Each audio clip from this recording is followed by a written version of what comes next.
Today on the show, it's finally Johnny football time in Cleveland. And last night, several players showed their solidarity with the Garner family by wearing I Can't Breathe t-shirts during warm-ups. Plus, the dude that was going to get eaten by a python survived. What a letdown. Plus, we finally know the college football playoff matchups and some fresh Bigfoot talk. Plus, of course, NFL picks. It's all coming up on the Sean and Bo Show.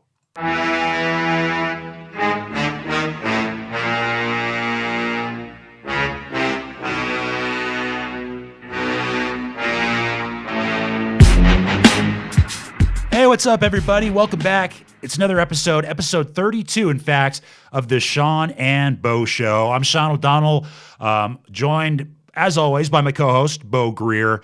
And before we get into today's show, Bo, I have to issue a bit of a correction, one of those editorial things. I had to throw the flag and blow the whistle right on myself. Well, you know this, you might really need to educate people in America because this doesn't go on in the news. We're one of the few people that are going to acknowledge our mistakes. That's right. So a penalty flag. I'll take it. Last week on the show, when we were doing our NFL picks, I misspoke a little bit. In my recollection, the Giants beat Jacksonville by a point, but no, they didn't. I had the following to say. I picked the Giants last week. They won. I'm going to say they put up a little streak here. 2 games. Go for the Giants. Yeah, so they actually didn't win. They're now on a 1-game streak, but hey, we picked the game right. I mean, what more do you people want? Yeah. Can't be perfect all the time. But, Bo, you're not off the hook either, my friend. Do you know what you call it when you pay attention to Twitter? You call it... Paying the twin shirt. I'm sorry, what was that, Bo? Paying the twin shirt. Making up words. There we go. Screwing up results of past games. It's what we do here on the Sean and Bo Show. Call up Webster's Dictionary. We need to get that one in there. Now, the big news this morning, Bo, was that Cam Newton was involved in a bit of an accident. Rolled over his truck. I guess somebody ran a stop sign. I guess that person's probably not too popular in that city right now. Yeah. Because as a result of the injuries, he has some injuries, 2 transverse fractures in his lower back. Actually, the exact same injury that Tony Romo, your boy, has. Yes, and immediately, Twitter gets it going. The talk radio, they waited a little bit longer to start reporting on this on a lot of your shows you're used to hearing around the country because they want to confirm things. But the speculation started of, is this football injury or was this a result of the accident? You have to ask yourself. That is true, because we did talk about how Cam Newton just didn't look right a couple of weeks back. So, that's a good point. Those could have been pre-existing conditions. They actually had some beat reporters that were commenting, and a lot of those guys are saying when they see Cam Newton at NFL games, he's walking out of the tunnel, he's going to do the post-game presser, the guy looks like he's in pain. And many people, even in the organization, are wondering what's going on with their star. You know how this world works. If you had a possible $20 million salary and endorsements waiting on you, just like a guy who works in a coal mine, you cover up those injuries because there's bigger things, whether it's putting food on the table and living paycheck to paycheck or securing 10 generations of wealth in your family, you got to do it. And I don't get mad at Tony Romo. I don't get mad at anybody. Heck, last night in a hockey game, somebody got their ear cut off and they sewed it on and he went back out there and played. Yeah. I mean, it's what you do. I would be mad if a guy making that kind of money wasn't out there trying to soak up as much green moolah as you can before they tell you can't come back and play anymore. Now, I had mentioned to you that I was kind of surprised that the truck he was driving, to my eyes, didn't really look that fancy. I was like, what the hell is that, a Toyota Tundra? But no, you were saying this is I'm a country boy, top of the line stuff. First of all, a Toyota Tundra, me and my wife, it's like we love that truck. We were on the lot looking at one. The top of the line Tundra is going to run you around $58,000, $60,000 now. And the way they build these trucks, I just wish I had enough cows and pigs to put in the back to haul it around. I see Cam Newton driving that car, Sean, that truck, and it said to me immediately, that's a boy from the South. And if you remember, all our loyal listeners out there, Tom Brady years ago got into an accident where he had to miss a little bit. It was on the way to a game, actually, wasn't it? I believe he was on the way to a game. It sounds familiar. I don't really remember the exact situation there. His wasn't as serious, but if you remember the YouTube videos of the car, my man Brady's from the coast, grew up idolizing, Joe Montana. He has that SL 500 Mercedes. Now, it's me being a car guy, the stickers on those cars, you're talking about maybe $30,000 to $40,000 difference. I just think it's hilarious that Cam Newton from the South, he found that way to spend it on the truck, which I could do the same thing. You put me in a Dodge dealership with a Cummins diesel, I could probably spend about $75,000, $80,000 on the top of the line Cummins diesel right now with all the options. And I'm just glad to see that Cam's keeping it real and driving a 4x4. And, honestly, I had a friend that was in a big rollover accident and his 4x4 coming home from work a few years back saved his life. If you lift it, though, that you can't turn quite as sharply. No, you can't. And it like I was looking at that vehicle and I'm thinking, like, if he was going at a high rate of speed, I don't know what the speed limit is there on that road. That could have been much worse if he was traveling in a smaller sedan. Yeah. Well, I think he probably needs the truck. I mean, I'm sure Cam Newton is like baling hay and stuff on his off days.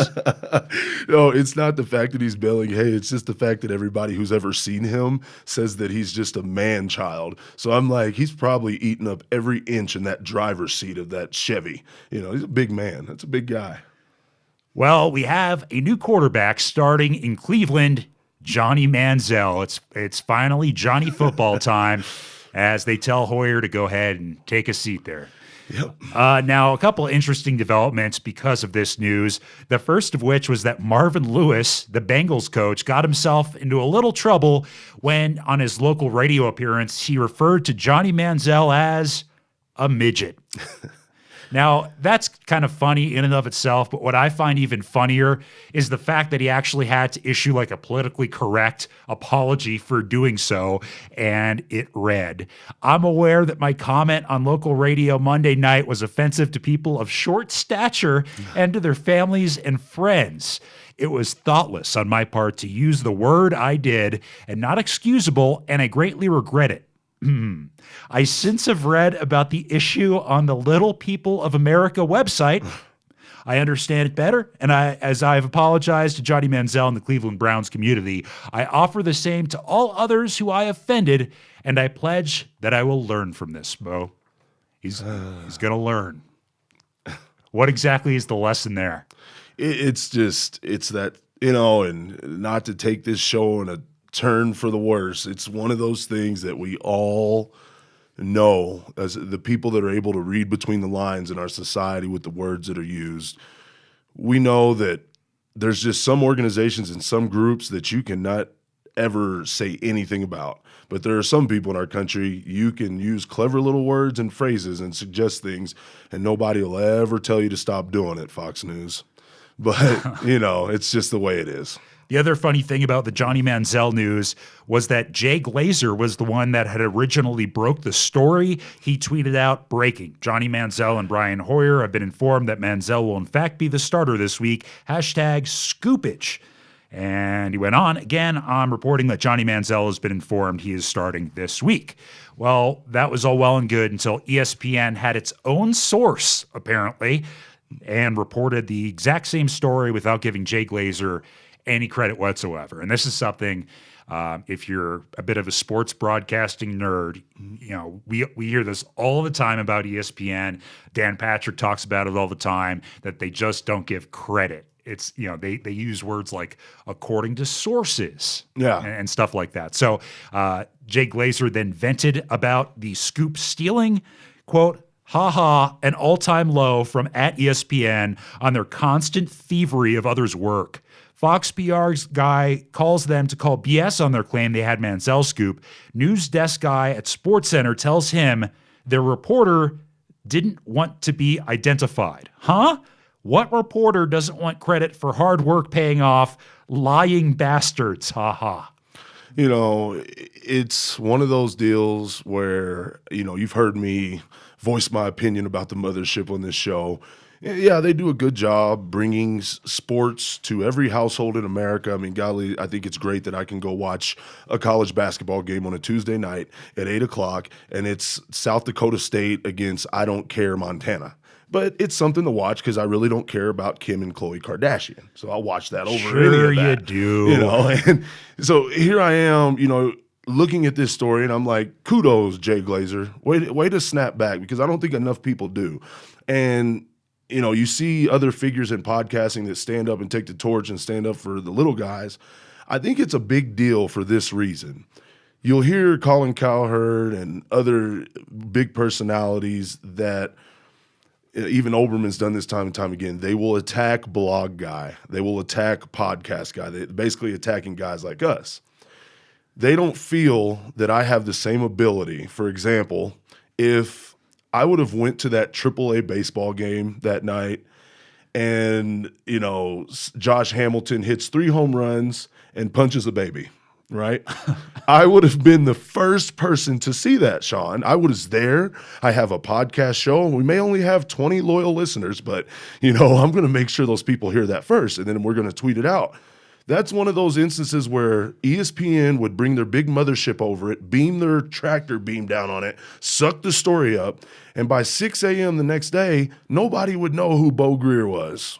And I was the one out there putting in the legwork, just like they have done this to tons and tons of the internet personalities. Because what people don't understand, you can live in a Chicago, a New York, LA, you can even live in an Indianapolis, hang out near the players' entrance and exits, hang out at the bars where they are. You can get information. They're just people. They'll talk to you. By the way, you mentioned the mothership's tractor beam. Yeah. Have you ever noticed like the graphics that they have during Sports Center? Like I've always wondered, like, what the hell are they showing exactly? It looks They're all going to get cancer. It looks like what did they call that thing? That particle accelerator that they built in France. That's what it looks like. What the hell does this have to do with sports, ESPN? Me and my wife watch, and we're like, if it's bad to stand in front of an LED TV, like they say you get radiation being near an LED TV and all that stuff, LCD. If you're on an ESPN set, like, good luck. Like every one of those guys in like 10 years. There's no way you're putting up all that bright light, realer than life HD, and somebody's not going to get something on their skin. It's weird. ESPN, stop. Stop stealing stories. And Jay Glazer, not that you need it. I mean, you already hang out with cool people. If you're ever in Albuquerque, man, I want to hang out with you because I just think that's cool. So a lot of people do not do what he just did. They're afraid of it, or I think they're either thinking, I want a job from the mothership, so I'm not going to bash them. I think it's really clear now that Jay is a Fox man. By the way, Jay Glazer can kick some serious ass, right? He's a beast. Yeah, he does like all this MMA training and even like coaching now. Nice. He knows what he's doing. So seems like a real cool dude. If we hit the bars with Jay Glazer, we'll let him go out in front. That sounds like a great idea. I have our own little security team. Well, I was highly disappointed Sunday night, Bo, and it had absolutely nothing to do with the Patriots at San Diego, which we both called right in the picks, which are coming up later in the show. But I was disappointed because I was waiting all day to see a man, especially after my Chiefs lose, waiting all day to see a man get eaten by a snake. And I wasn't alone. 4.1 million viewers turned out to watch Eaten Alive, a nature documentary, air quotes, where a man, Paul Rosalie, was going to get swallowed by a python. Now, I don't know if you saw this, Bo, but he was wearing, it was like a combination between like Knights of the Round Table armor and those suits that those IED expert guys wear to go defuse bombs. It was like a cross between the two. And, the guy is not a large man by any stretch of the imagination, but with this thing on, it was like, it looked bulkier than, say, a football player wearing a helmet and pads. The sizable suit he was wearing, okay? So if you didn't see it, they go searching for the man-eater. Anaconda, python, whatever it was. And surprise, surprise, they do not find it. Oh. So of course, they don't want to disappoint all these people. So the way they save this fine documentary is they feed the guy to a snake in captivity. Now, right away, I knew this wasn't going to go down right because this snake was about the size of one of this guy's thighs. There was no way in hell the snake was going to be swallowing this man in his giant, stupid armor suit. So what ended up happening, spoiler alert, is the guy got like constricted and gave up when his arms started to hurt. Jeez, man, you made me watch this for that. Oh, the Discovery Channel has now joined the ranks of like NTV, basically. I read an article months ago, and I believe I talked about it on this show because I was talking about some Manhunter episode they had, or Maneater episode. They're chasing like Bigfoots in northwestern part of the United States. It was crazy. And nothing ever happens by the end of these shows, Sean. And that's all they're looking for is that rating punch. They just like need you to watch the show for how many ever minutes so the Nielsen family could tally up the marks and tell us how many people are watching the Discovery Channel. But the biggest problem I have, and for all you people who love the paranormal or think there's creatures out there in the night, no, there's creatures out there, Bo. No. Stop wasting our time. There is more stuff on YouTube that has the production quality of a 1980s snuff film that will keep my attention longer than what's on the Discovery Channel right now, Sean.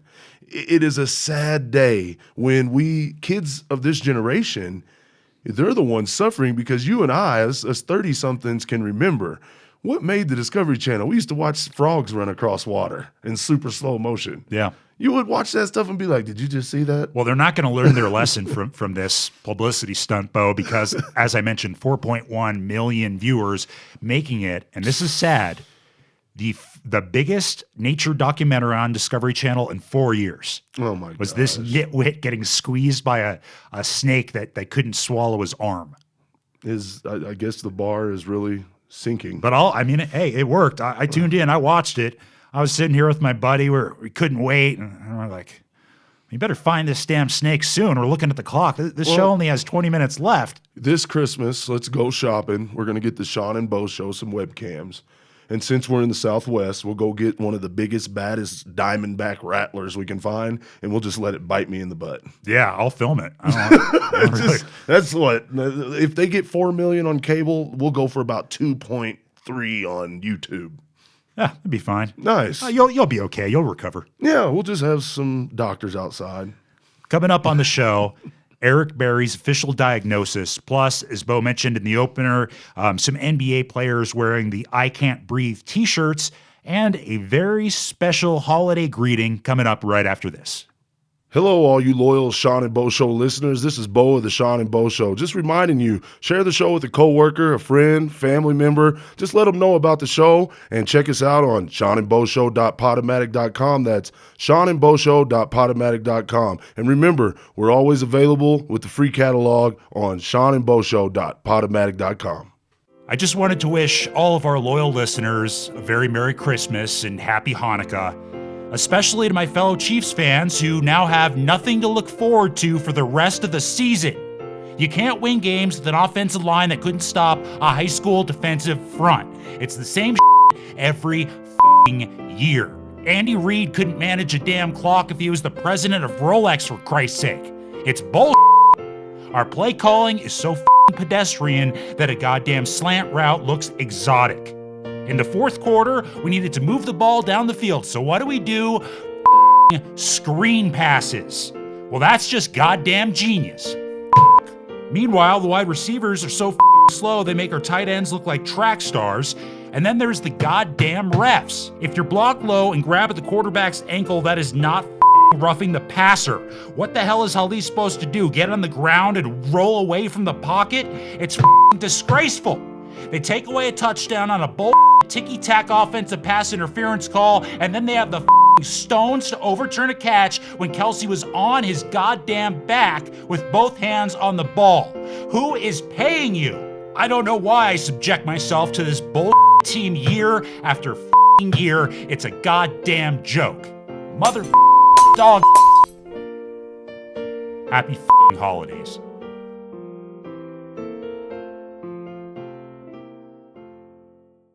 Well, well, well. Yes, we are back, and thank you for our loyal fans who tuned in. And take all shoelaces away from any Chiefs fans if you know any. I have one next to me, and this guy, I just want to tell you this. I'm happy that, yes, Chiefs Nation is hanging up their bows and arrows long before the 6-shooters of Cowboys Nation will be put back in their holsters. That's not necessary. Because I still got a chance. That's baby. not necessary right now. That's not a nice thing to Man, I wish I had a gun with some Blakes in it. I'd be shooting it off right now. Pow, pow, pow. You know, it'd be great. do. Premature celebration. Tony Romo is going to be the same old Tony Romo in December he's always been. Just because you won one game in the final month of the year doesn't mean a damn thing yet. So just wait. But know that I'm fine. I'm fine. It's going to be all right. That was cathartic to get off my chest. And, you know, I just the rest of you Chiefs fans out there, you keep your head up. We'll do something. I don't know what. So many don't even get me started on this again. But some good news out of the Chiefs kingdom. Sort of unlikely good news was Eric Berry's official diagnosis. He was officially diagnosed with Hodgkin lymphoma, and sounds bad. It is bad. It's not something you want. However, it's a lot better than non-Hodgkin lymphoma. This particular type of lymphoma, I think it has like a 90% survival rate over 5 years. It's not nearly as unpredictable as non-Hodgkin lymphoma. So, you know, everybody around the league has been having Eric Berry in their thoughts and prayers, wearing those cool T-shirts during the warm-ups and all that. And it looks like he's probably gonna live through this, whether he plays football again or not. Nobody knows the answer to that. But the prognosis for surviving this whole ordeal, it is quite good. So good news there. That's it's definitely about life. This is one of those moments where it's not about football. I told you about this. I had a player on my high school team. He, in a play where he was tackled on the sideline, Sean had ruptured his liver, I believe is the way it went. When he ruptured his liver, there was internal bleeding, and he ended up in critical condition. Went through 3 surgeries, lost a lot of blood, and at that moment, you go through those things, and you're like, it's totally not about football. You don't think about that, and for a guy like Eric Berry. What I see with Eric Berry moving forward is what's going Baltimore Ravens GM Ozzie Newsome. He has dealt with, I believe it's Lou Gehrig's over this time. It's Lou Gehrig's disease has he looks nothing like himself, the NFL player that he was, and a great Alabama Tide player during the Paul Bear Bryant years. Yep. This guy has positioned himself to be a front man with his organization. And when I was reading that about Barry over the week, I was thinking to myself, you said he did a lot in the community. He's going to battle this thing over the next 5 years. It would be a great time for the NFL or the Kansas City Chiefs to just let people know he's going to be a part of what we do in our mission moving forward. Because a guy like that, he's really been robbed of his career. Yep. He really has. Absolutely. And I mentioned those B. Berry shirts that you've seen the Chiefs wearing in warm-ups. You've even seen some of the opposing players wearing them. Even the coach of the Cardinals was wearing one before the game. And it's not just a sports thing, Sean. My dad was a union man, and any guy that works jobs where you're in heavy machinery, people get hurt, sometimes lose their life. And that would happen there too. If there were guys that would get hurt on the job, you would see them in like a front office capacity. They would get an opportunity. So it's not foreign. Sometimes I see people, the Twitter trolls out there. It's not that we're looking for special treatment for a millionaire. We're looking for someone who has lost what he did. It's his craft. I don't care if your craft is artwork, underneath the Brooklyn Bridge or spray painting stuff. I don't care what you're doing. If it's taken away from you, you lose a piece of yourself. And football is taken away from that young man. I feel sorry for him. Well, yeah, speaking of those shirts, you can now buy them. And 100% of the proceeds go to the Eric Berry Foundation. So you can go to the Kansas City Chiefs Pro Shop online. And I, for one, think it's really cool that for official NFL stuff, these T-shirts are only $20. Nice. Only $20. And on all the proceeds, like I said, go to his foundation. So I encourage everybody to go get you one of those shirts. It's a really cool deal. Yeah. Well, speaking of T-shirts, some NBA players were wearing a different a different type to show solidarity towards Eric Garner's family. The man slain in New York City basically got choked out by the police. They were wearing shirts that said, "I can't breathe." And the reason they were wearing those is that's what Gardner was saying as he was being choked out. He was an asthmatic. I'm sure you've heard the details. The reason why he was being detained by the police was because he was selling bootleg single cigarettes, not exactly a capital offense or anything like that. We talked about Ferguson on the show last week and the Rams' actions with their hands up, don't shoot. They have some similarities, but I think the incident in New York was just a lot worse. Yeah. I mean, I think that was just about as bad of police brutality as you can really get. Terrible. And even though I don't always like the sort of token gestures by sports celebrities to, put themselves in the center of these controversies, I like what LeBron had to say post-game when asked about the shirts. He said that he was just doing it as a tip of the hat in solidarity to the family of that young man. So I thought that was a really cool thing. I'm not going to sit here and say people who don't say anything, you're a faceless corporation. That's what Michael Jordan, Tiger Woods, a lot of the athletes that you and I grew up watching and idolizing, wearing jerseys, imitating out in the front yard. It's one of those things, Sean, we have to say they need to speak up. You can't sit in our society, reap the benefits of everything that we're about. And in America, it's about get a job, make money, go, go, go. I mean, we are the society, fast food nation, Twitter, all that. We love it, instant. And sit on top of that pile, LeBron James telling me you eat McDonald's when I know you don't eat McDonald's, brother. Michael Jordan, I knew you didn't eat McDonald's when I was a kid because, see, I ate McDonald's and I didn't look like you guys. A little bit different. Yeah, I had to play offensive line. So we're going to get that one out there right way. If you're going to take those benefits of what our society is, when things are wrong, we're looking to you. I mean, I'm going to be honest, as a young African-American, you would think, oh, man, somebody just beat up Rodney King, and nobody's saying anything. Now we live in a society where they are saying things, and I love it. I'm thankful that the people at the platform are finally standing up. And it's not the ones with gold teeth and tattoos on their neck saying justice or thug life. It's true role models, people who truly care about their communities and give back without being asked to. And that I'm okay with, Sean. What I do have a problem with is what's going on is people who are turning around and saying they shouldn't be doing this, or athletes just play the game, just go out there and get the check. I often wonder if those are the ones who also say things like the guy was breaking the law and he had to write, he deserved to die. Nobody deserves to die for just breaking the law. That's why we have due process. Well, another good guy out there, J.J. Watt, he's going to be appearing in some primetime television, Bo. What's that about? Yes, one of my favorite shows, South Park. J.J. Watt. I haven't seen the preview yet. He's going to be making an appearance on a Christmas episode. And he's actually going to be voicing it? No, they just, how they imitate, okay. How they always do. Yeah. But that's the funny part about it. I think it's great that they're going to do a whole J.J. Watt theme. I mean, we all know about the guy's work ethic. We know that he's very generous in the community. I think it's fun when they can be painted in a good light. Tom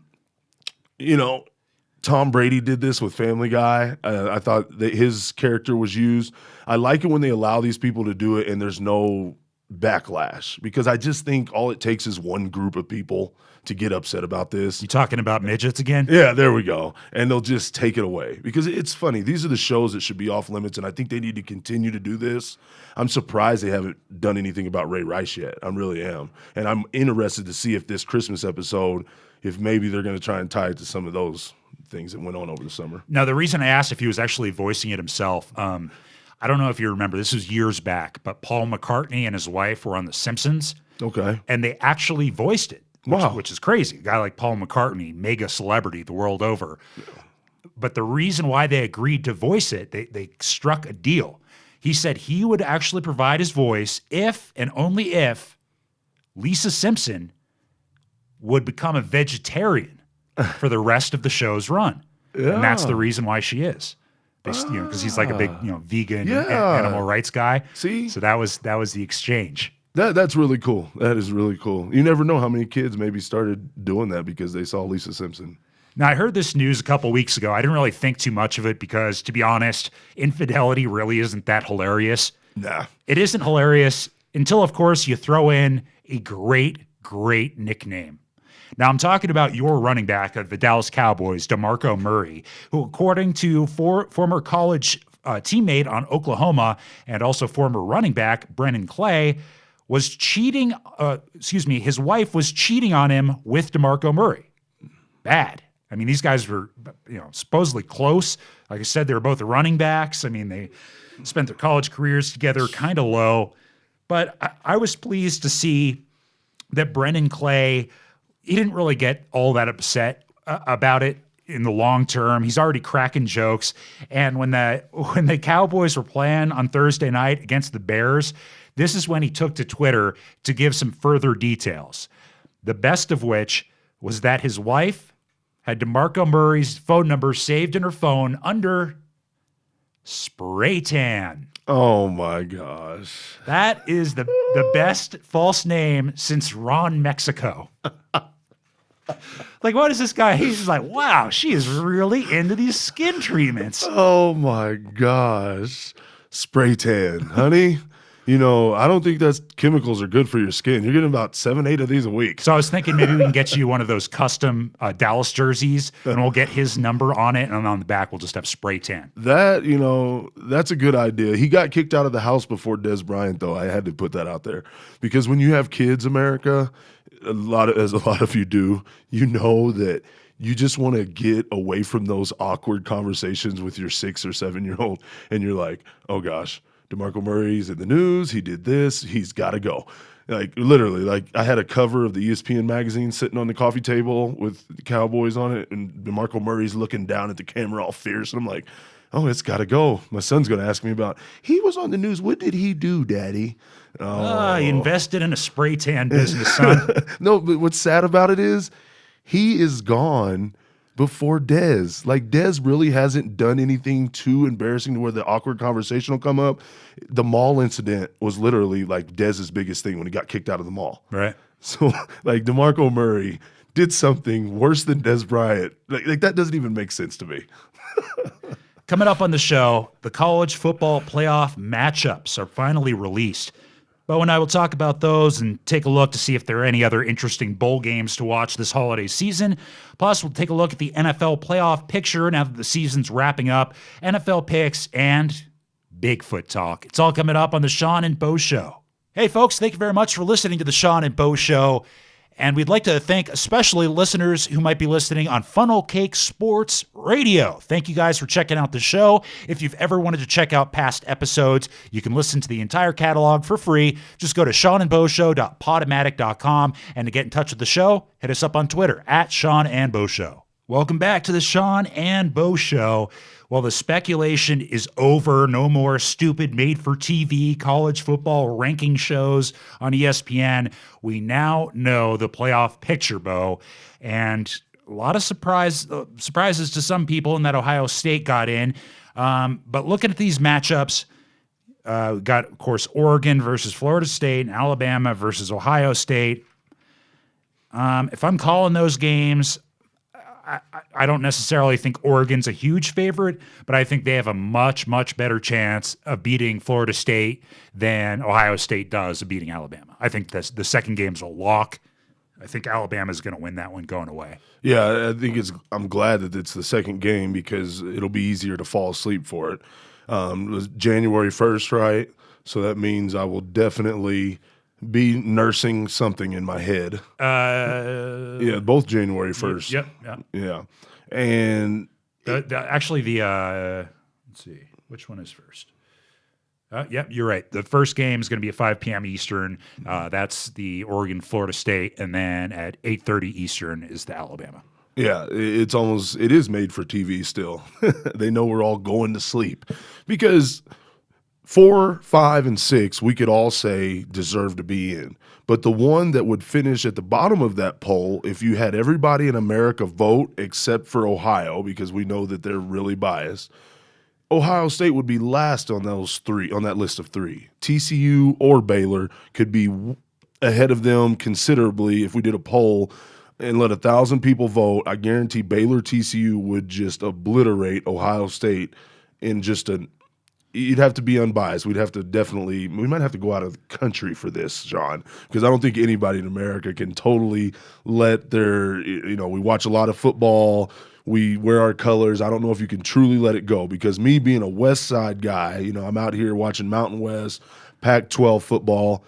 I like Oregon, great, but outside of that, I'm not going to give anything to FSU or to Ohio State, because, Sean, who do we watch in our programming on Saturday? We see Big 12.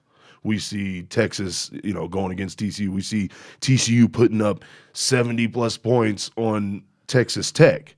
To people who live in Big Ten country, it's real easy to get caught up in, they went to a Big Ten championship game, played another ranked team, and they demolished them. I don't think Wisconsin could finish in the top half of the Pac-12, the SEC, or even the ACC. The Big Ten is down. We all see that. And I didn't know this until I heard somebody call in one of the national radio shows. Barry Alvarez, athletic director of Wisconsin, and Tom Osborne, former coach and athletic director of Nebraska, sits on the board. Duh. We know who's getting in. Yeah. Well, I'll tell you one thing. One thing's for sure. I'm making a nice meal to watch those games on New Year's Day. It's crab legs, baby, and they're going to be strong. They're going to be real strong. That's really nice. Some of the other big bowl games that caught my attention. The Peach Bowl. It's going to be a hell of a game. Ole Miss versus TCU. And like you were just saying off air, Bo, if TCU blows them out of the water, that playoff committee is not gonna be looking so great. Yeah, they'll be in some hot water themselves. You can't just like my crab legs. Yeah, there you go, man. We got all kinds of great analogies flowing off today. We should just write a book. It's Sean that they set themselves up for that. If you want to play the who beat who game, great. If you want to play they have a conference championship game, great. But the one thing I didn't think they would be brave enough to do would be to take 5 and 6 and let them play each other. I didn't know that's how that worked out. I didn't understand that part of the scenario. I don't think that's necessarily I think that might. I'm kind of speaking out of my ass here because I don't know for sure, but I think that kind of just happened that way. I don't think they're necessarily always going to be 5, 6, 7, 8, 9, 10. Okay, because I thought they were going to go for a little bit more of a mix-up. We're going to see two teams that have already played. We know they play zero defense, and the score is going to be 66-76, whatever. We've seen that. We saw that in the regular season. What America wanted from this playoff, and I think where the committee misinterpreted it, because a lot of those are not football watchers. When I look at the people who are part of that committee outside of the athletic directors and former coaches, there's a lot of politician types in there, CEO types, and I think, Sean, what we got were the matchups that help the pocketbook. These are going to sell tickets. These are going to help ESPN. Like immediately after these games are over, I wondered, I was like, you remember how when the national championship ends in any sport, ESPN has that package that they sell with a T-shirt and a book commemorating? Are they even going to cash in double? Are they going to cash in again? Is it going to be your team just won the semifinal Rose Bowl matchup. Order your semifinal champions T-shirts right now. It's like coming at us. So when I look at these matchups, I'm like, oh, great, Ohio State. There's more Ohio State alumni scattered across this country than just about any school. We know that they're going to be able to fill up that stadium, and they're going to fill up the next stadium. They're going to watch on TV. They're going to fill up every Buffalo Wild Wings in between. I wanted to see spread versus traditional. I wanted to see fast pace versus old school run the ball, play good defense, and I'm not getting that. It took it away. Because that TCU Baylor team would have put that in there, and it would have guaranteed that one of the other seeds would have had to go against the same thing Florida State's going to have to endure with Oregon. Orange Bowl is going to be pretty fascinating also. Mississippi State versus Georgia Tech. And just for the record, before we move on to the professional game, I just want to make my picks clear at this point. I got Oregon beating FSU, I got Bama beating Ohio State, and then I got Bama beating Oregon. Okay, so That I agree with you on Alabama winning it all. The one thing that we're going to see, though, and this is why I'm upset, and you understand my previous statements, Oregon is going to struggle with FSU. The one thing that kills the spread offense from high school to the pros, it stinks. Like, it is such a beautiful offense. But if you have one pro-level defensive tackle or defensive end, they have the athleticism and the strength, as was seen with Auburn when they beat Oregon in the national championship with Cam Newton. They have the speed and the strength to destroy your middle and get out to your perimeters on the tackle. That might be true, but the way I see this going down is I think that Florida State's going to get out-coached and out-schemed. You think so? I think you're going to see some trickeration in that game that Florida State's not going to be prepared for. I don't know. And then you have the whole fast-paced offense thing that's probably going to wear Florida down. So that's just how I see it. So you have Bama winning the whole thing, but Florida State beating Oregon then? Yeah, I think the Jameis Winston, Nick Saban matchup will be one for the ages. Well, we only have a couple of weeks left in the NFL season, so the playoffs are obviously looming, and it is my pleasure to now present Bo Greer's Playoffology, where he takes a little look at what you can expect of the playoff picture. So Bo, what do you have? Yeah, it's real interesting right now, Sean. It's crunch time. 3 weeks ago, I like saying it because the Cowboys still have a chance, but I don't enjoy it because we're losing football.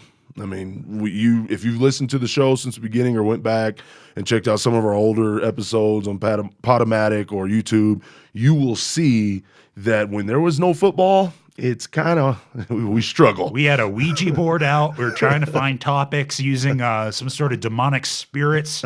Didn't work out so great, but no, we'll have more to talk about when football is not going on. But let's enjoy it while it's here, because this truly is the most exciting part of the NFL season, where these cards start to fall and we get a clear idea who's in and who's out. All right, so AFC East, let's all go ahead and agree. America, raise your right hand. New England won.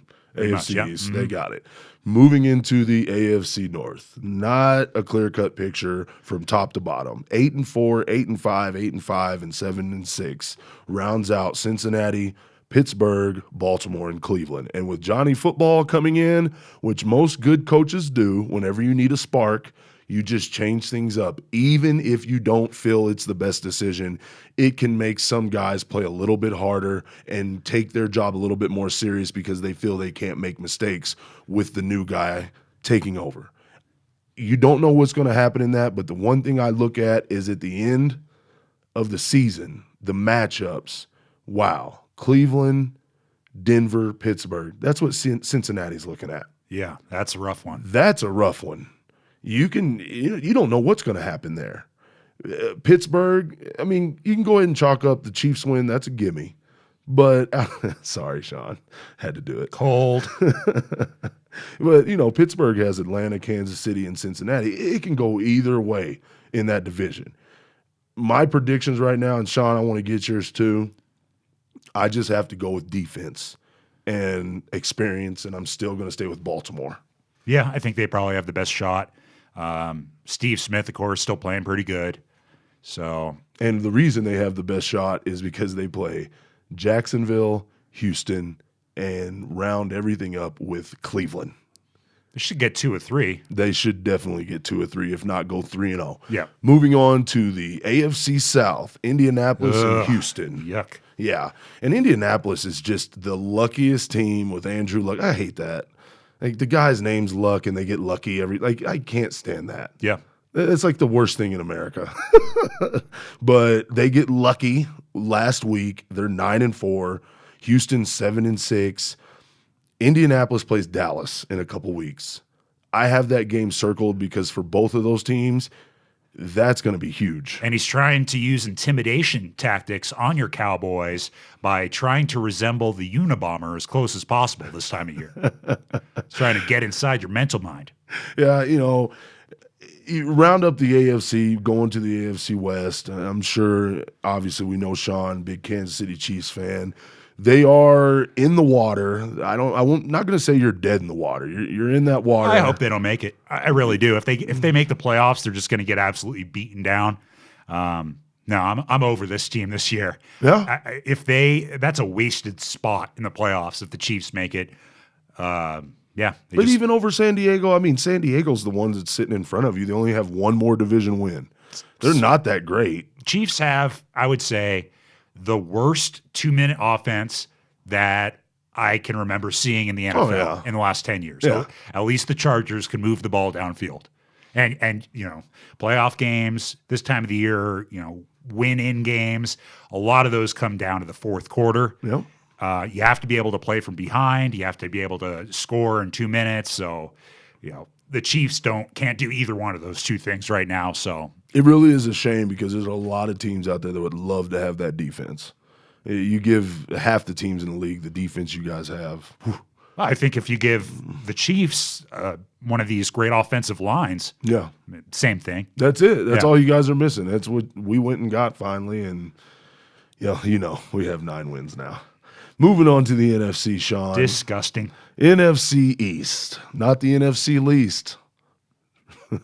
9-4. Wow. That's hey. This one's for you, Bo.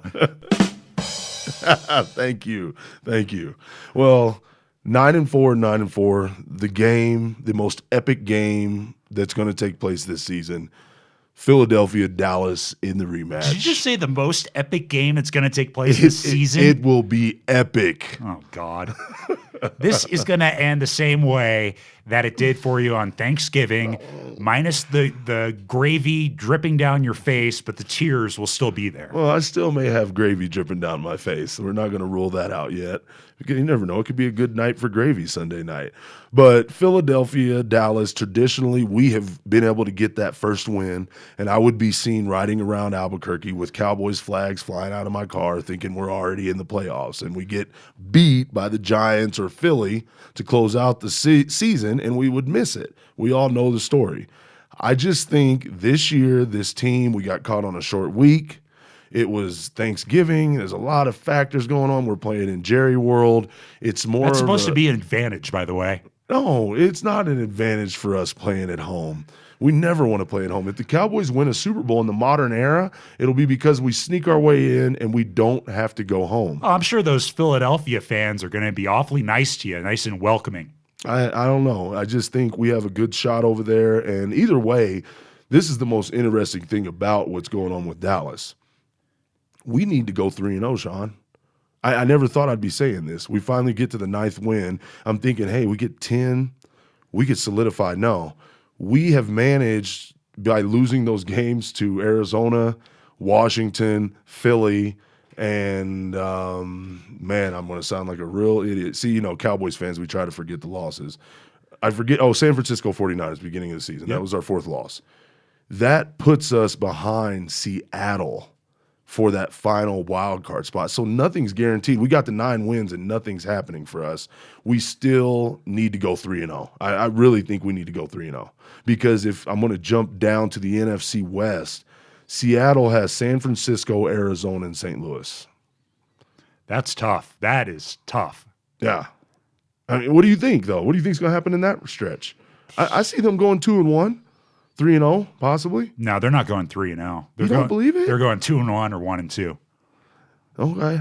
They're beating not to get to our NFL picks that we're going to get to here in a second, but they're going to beat the Niners. But those other 2 games, those are going to be tough. No. They're not gimmies, definitely. I agree with you. And then NFC North, we've all seen Green Bay putting up more points and more production than anybody. You can go ahead and even though they have one game on Detroit, I'm giving Green Bay that division now. Earlier, you said it. Totally I'll give agree. you credit for that because I believe they were at like 7 or 8 wins when we last did this. I said Detroit would take it from them, and they haven't, and I don't think they are. Detroit is the other NFC team that's in that other wild card spot. They have the same record as Seattle. They have Minnesota, Chicago, and Green Bay. They're also going to go 2-1, I believe. Yeah. So, and then we don't even want to get into the NFC South. Let's not talk about that conference, that division, because we already talked about college football. Yeah, that's right. We talked about the SEC. All right. Well, before we get into the NFL picks, I got to give the guy some credit. Bo, this is for you. Oh, listen to those people. That's right. Bo had his best week of the year in NFL picks. What did you go? 14-2? 14-2. Under the old BCS system, I'd have a stake in that championship game with that record. I went 11-5, not bad, but I did lose to Bo, so bad. But now I'm gonna have to go back to when we started doing this week 5. I'm gonna count them up because I want to see just how close it is. I know I still have you, but you might be inching your way ever closer. I feel 14-2. I could do that again. I wouldn't count on that. And without further ado, let's get on to our NFL picks for this week. Your Thursday night game. This it would normally be a good matchup, but if you've watched the Thursday night games this year, they've been ugly. But maybe it being this time of the year will make things a little bit more intense. And Arizona at St. Louis. St. Louis has just been playing lights out these last few games. I think they've scored, I wish I would have pulled this stat, but they've scored like the last 60-some points of the ball games, those last couple games. Arizona's not a bad team, but they're plagued by injuries right now. I got to go with the Rams in this one at home. Yeah, I definitely agree. St. Louis is a good pick this time of year. Coach Fisher has those guys playing lights out. On to Sunday's game, Pittsburgh at Atlanta. I actually changed my mind on this one. I originally went with the spread, Pittsburgh by 2.5. But, I am a believer in Matty Ice. I've called the Falcons a bad football team. They are. You can't win games when your defense allows 40, 50 points every single game. But that being said, they do have a chance as long as they have Matt Ryan. So give me Atlanta on that game. I still don't know the extent of the Roddy White injury. Do you know anything about that? I don't. And that's a big factor with me because there goes the production. I'm going to go ahead and pick Pittsburgh. All right. Next game features Washington. Wow. What teams in the league are worse than the Redskins right now? I can't talk about them. We lost. We got beat by them. Oh, it's going to happen. No, I have a rule about football. If you beat me, even if I was some big famous guy and you see me on the street, you beat my team, you can talk trash to me. So I just lay off the Skins right now. We get a rematch. We get another chance. Well, I'll answer my own question. Maybe Jacksonville, maybe. I don't know. They might be the worst team in the league right now. Obviously, so many questions. You don't think – but wait, Oakland's not the worst team in the league, though. Hey, they've been looking pretty good these last couple games. I don't buy into it. I think they just got lucky. You guys gave them a spark. I think Carr's a decent quarterback. Yeah, he is. He is. Yeah. Okay, so I'll take the Giants in that one. If I was to make a parlay this week, this would probably be one of those games. I'm that confident in the Giants getting this done. Yeah, I go with the Giants. Unlike New York Giants organization, Washington has failed to identify a leader. I wouldn't even say it's Gruden. I wouldn't even say it's the owner. It's not RG3. The Washington Redskins, when I think of their team in my head, and you can do this, ladies and gentlemen, play this game. It's a fun game. It lets you know if your organization is heading in the right direction. The first thing you need for any successful organization, you need to identify leadership. And the Redskins, you can even go back to when the name controversy was going on. It just never seems like they have a front man. And I give it to the Giants. It's those guys in the dresses and pig noses, isn't it? Oh, that's right. I forgot. Yeah, those are the leaders. Didn't they all die of heart disease in like 1993? Yeah, probably. Well, if Miami has any shot of making the playoffs, this is a must-win for them. They travel up to the Northeast to play the Patriots, spreading this game 7.5 points. It's a little bit high for my liking, but I do think the Patriots win.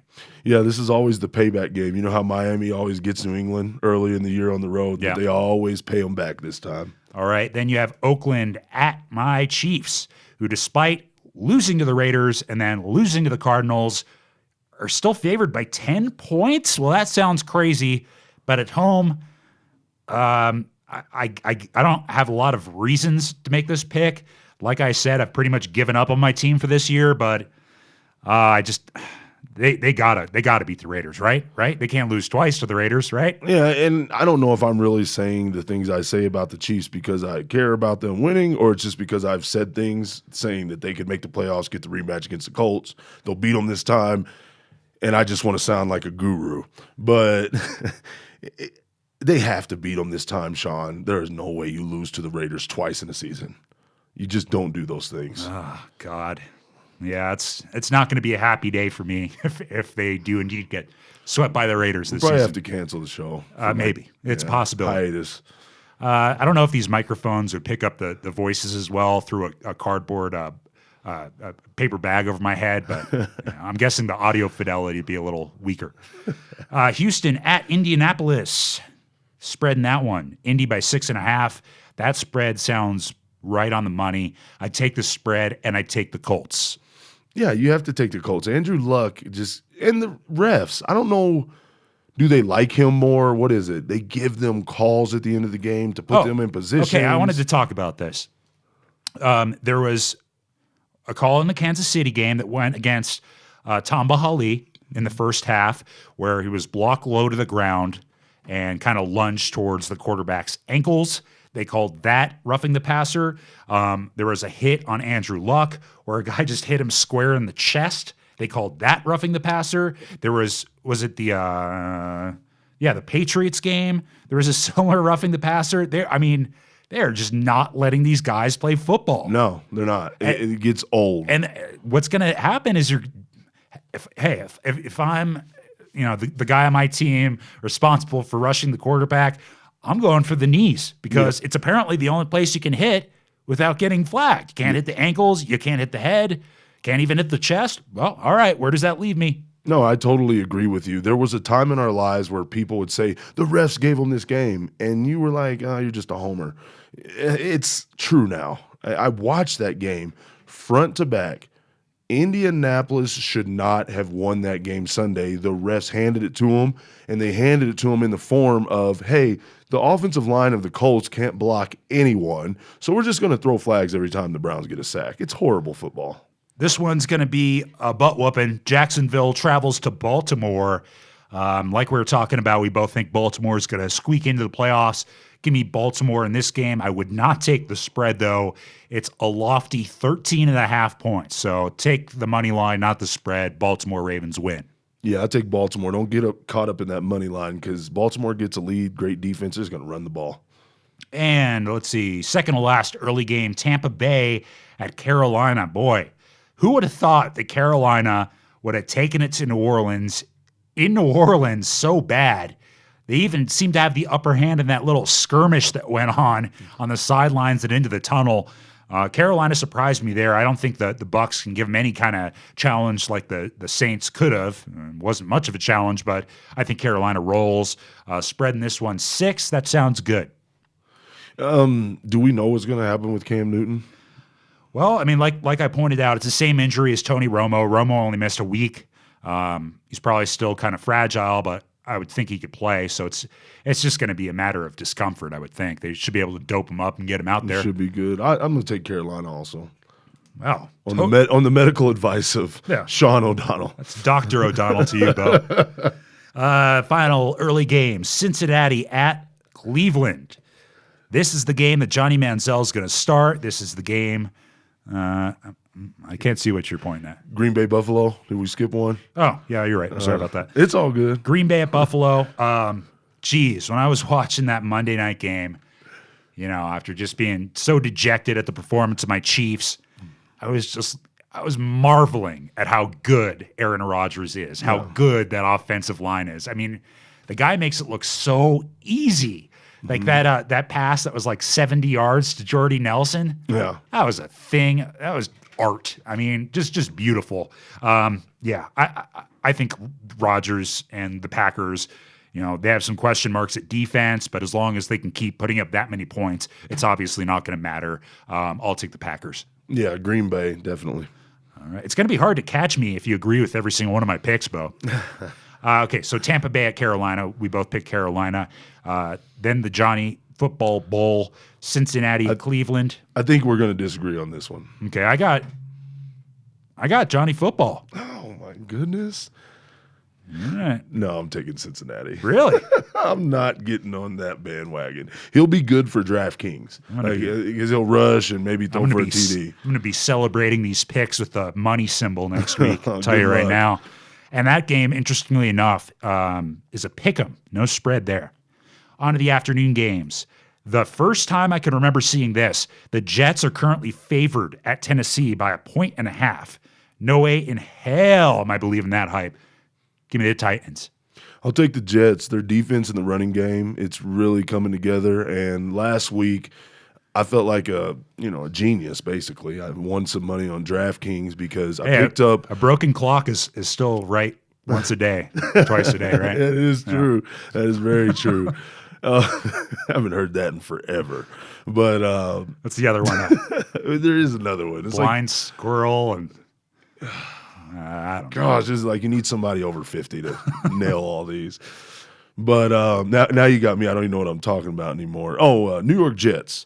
I felt like a genius on DraftKings because 1% of the people drafted Percy Harvin, and I was one of the 1% out of about 68,000 people.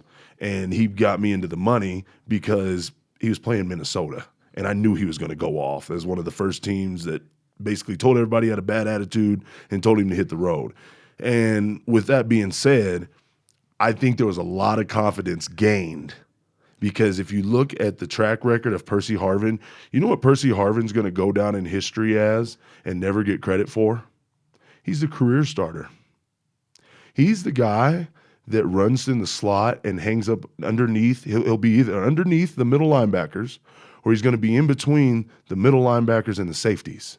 He's not going to make you look like Tom Brady. He's not going to make you look like Peyton Manning because you're going to target him 15 times a game. But when you dump it off to him, he's going to get you those little yards and those little scores and make you look like Russell Wilson or make you look like, I'm going to sound like an idiot, he got drafted from Florida State. He was a quarterback there, Ponder. He's going to make you look like Christian Ponder. Yuck. Well, you remember Ponder had that good stretch with Harvin. It was because of that, right? Right. Yeah. It wasn't because of Ponder. Exactly. And I'm saying he's the career starter. He's going to make Geno look like, oh, well, Geno has some promise. Take Percy Harvin away, it'll go. He's the NFL player equivalent to that crap you spray into your lawnmower when it won't start. Yes. He should get an endorsement deal based on what you just said. Okay, next game, Denver at San Diego. Despite the fact that Manning, I don't think, had a touchdown pass last week, I'm still going to pick them to beat the Chargers. Spreading that one, by the way, Denver by 4. What do you think? Yeah, I agree with you. You got to take Denver. And then moving on, Minnesota at Detroit. Both of these teams won last week, correct? Mm-hmm. Yeah. Spreading this one, taking a look here, Detroit by 7.5. I wouldn't take that spread. I think they're going to win the game. Yeah.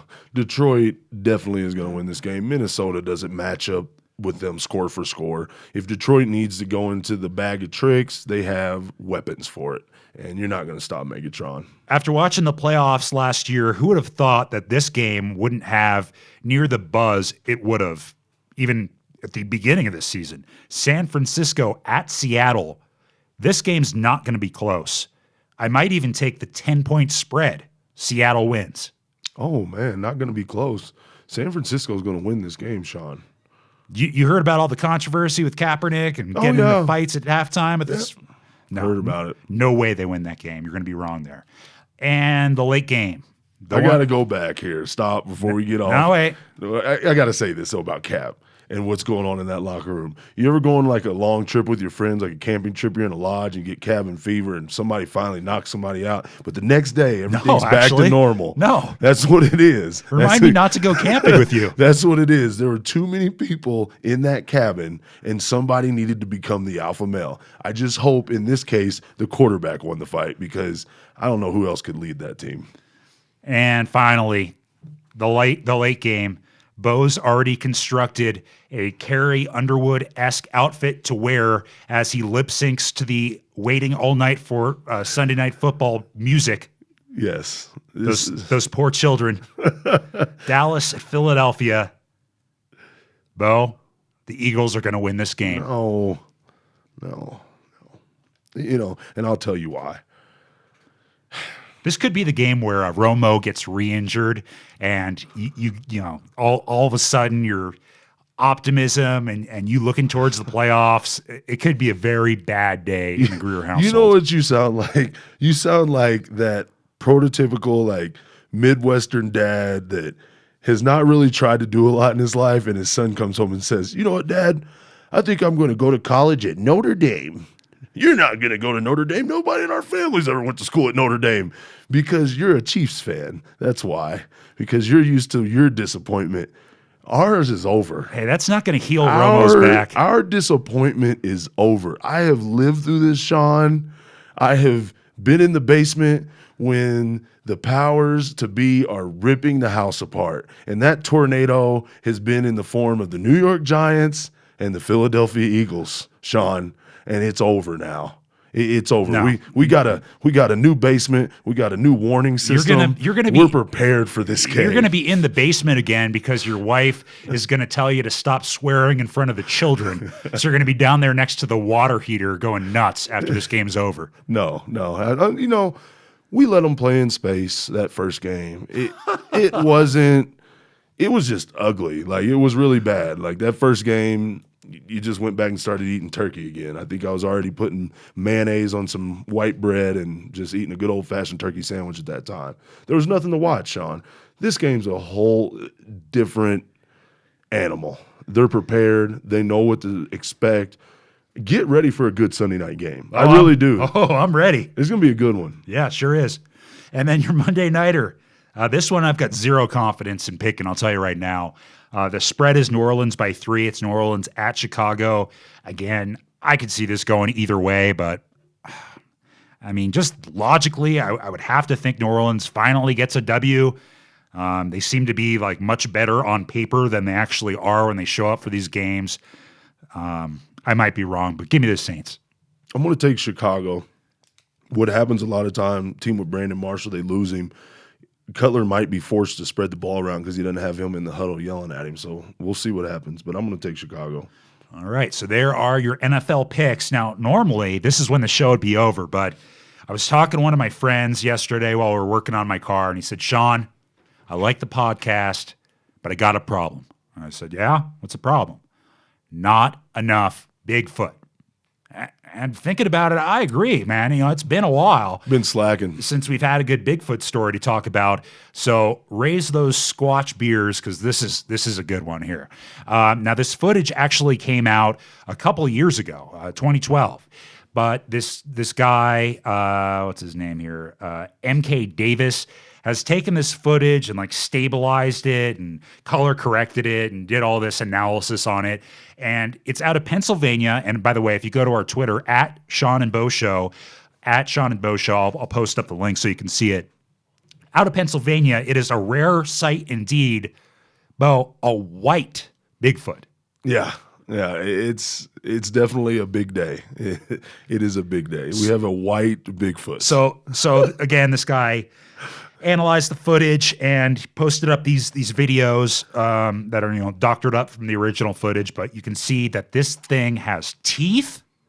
You can see its pupils. When it turns, it looks to have some definition in the ear area. But Bo, when you saw this, you had something different to say to your wife. Oh yeah. With everything going on in the country, Sean, even Bigfoot is choosing sides. It's definitely a sad day in America. You know, something funny. Okay, so he's not even going to say it. I'll say what you said. Bo said that looked like he had a KKK hood on. Yeah, that's what I was getting to. I was going to finish with that. Sorry. But what I'm trying to say, everybody listening, loyal Sean and Bo Show listeners, I just think it is hilarious that we have a white Bigfoot, and I will be interested to see his credit rating. Well, it's not unheard of, right? I mean, no. Yeti, white. No. Abominable snowman, white. Yes, and I've actually met albino people from Africa. So, yes, there's all kinds of this going on. It's normal. It's a part of our genetics. I just think it's really cool that we have footage about it and we can joke about it. You know, because it came about in this time of great racial tension in our country. And whenever it came across, I seen it, and that's the first thing that popped in my head. I was like, oh my gosh, look at this. Well, I don't think it's a mask. No. I was reading through some comments, and I think this guy hit it on the head. He was like, it's either real or it's CGI. Because it just looks like it has too many weird details on its head. And like I said, pupils, teeth, ears. I haven't seen a mask that looked anything like that. You know what it kind of looks like to me is like a a cross between Bigfoot and home dude from Halloween. Yeah. Michael Myers, that style mask. Yeah. So again, go to @SeanandBo Show and check out the footage for yourself. It's just like your theories on this. I'd be interested to hear. I just wish that in a situation where people are trying to get Bigfoot or that accidentally get them, we just need to be better prepared. I mean, golly, if I'm going out into the deep, deep woods, forest, I think nowadays you should just take a GoPro with you or get some HD quality, stabilize your camera, mount it on a tree, do something. No, you got to get yourself a little drone, man. Oh, drones. That's a great idea. Now that they have consumer drones available, you can strap a GoPro on one of those and you don't have to worry about, covering your scent or being quiet or anything like that. You can stay at base camp and send that sucker over a hill 10 miles away. Sean, that's a really good idea. I think we could pioneer a new sport. It'll be fishing and Bigfoot hunting all at the same time. We just fish, fly the drone, and we'll take turns. You man the drone. I've actually seen that before, by the way. It was a guy with a remote control helicopter, and he put fishing line off like the bottom of the helicopter and was catching like bluegill in a pond and lifting them up out of the water. That's clever. That's really smart. I like that. But Bigfoot, he's out there, and we need more. I know we have our listeners out there. Come on, contact us. Don't be afraid. Check us out. If you have a Bigfoot story or you've seen something on YouTube, let us know about it. Because honestly, Sean, I know we haven't been talking about this a lot, but all I do is spend time. Like, I spend so much time looking at conspiracies and that, things of that nature. Google, my email, they know that about me. That's all they send me. It's like, hey, Bo, new conspiracy video coming out. You need to watch it because you're going to be Googling it in like 3 minutes. Let's check the old email here. Let's see, Bigfoot, UFO, Krispy Kreme coupon. Yes. You did like the Krispy Kreme tweet, right? Yeah. Oh, my gosh. I can't believe that has been there by the house. What had happened, I happened to be coming from the north, and I was able to catch the neon Krispy Kreme light. Pull the e-brake. You got to flip it around. It's an emergency. If I would have been pulled over, I believe the cop would have understood what I was trying to do. I was like, I didn't know there was a Krispy Kreme over there, your officer, and they need my assistance. So I go in there and... Who would understand a love of donuts more than a cop, Bo? Of course they would understand. That's where I got mine from. As you know, grandfather was a police officer. He used to bring home all the free donuts he got, so we ate them. And Krispy Kreme, ladies and gentlemen, if you don't have one near you, which a lot of people who do not live in big areas don't. I didn't get my first Krispy Kreme until I went to the big city. Well, have you had a voodoo donut? That's the new big thing. Oh. Voodoo donuts, man. Where's it at? There's one in Colorado. There's one in Oregon. I think there's one in Seattle. Bo, maple donut with bacon on it. Nice. Okay, Yeah. You got me. Uh-huh. I'll be renting a car this weekend. No, they have cool donuts. They're like really, really colorful. They make like, they'll have like donuts covered in like Trix cereal, like just all kinds of really, I think they have like, they've got all kinds of themes and funny stuff. A lot of it's like tongue in cheek. Like an adult humor style. But yeah, if you're ever in one of those cities, look for the line of people, and you could probably throw some bows and get up front. But you got to try the voodoo. I just wonder, just throwing this out there, if one day we just got in the podcast, and when there's nothing else to talk about, obviously football's long behind us, let's just talk about donuts. You never know. There could be a lot of donut enthusiasts out there like ourselves. That could be your side project. The Donut Hour with Bo Greer. No, wait. You can call it Bonut. Oh, yes. Oh, we need to get a patent on that real quick. Well, that's going to do it for this week's show. Until next week, I'm Sean O'Donnell along with my co-host Bo Greer, reminding you, tip your pizza man. See you next week.